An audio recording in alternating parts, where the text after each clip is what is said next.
O Concello da Pobra avanza na súa política de achegar os servizos básicos á veciñanza, especialmente no rural. Nesta liña vende sacar a licitación a instalación da rede de saneamento no lugar de Ouxo, na parroquia de Posmarcos. Servicios básicos que son super necesarios, sobre todo no rural, que é onde máis carecen destes servicios os veciños. Son proxectos que nós tiñamos como obxectivo tan pronto chegamos, pero este en concreto de Ouxo é un proxecto que foi moi complexo de, máis que nada, de conseguir todos os permisos que necesitamos para levar a cabo.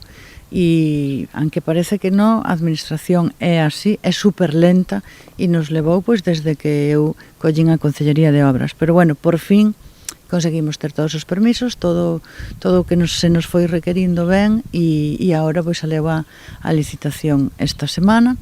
O proxecto contempla a instalación dun colector de saneamento de PVC para recoller as augas de todas as vivendas deste núcleo, conectando a nova rede coa canalización existente na Ribeiriña.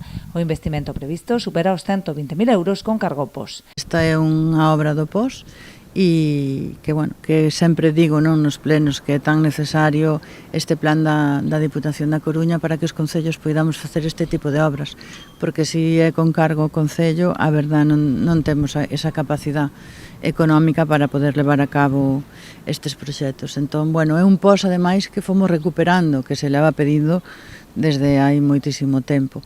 Pero é un proxecto que actualizamos e que traballamos, ahora tamén o ter o arquitecto noso, pois tamén todo se foi axilizando máis. O prazo de execución será de 3 meses dende o inicio das obras.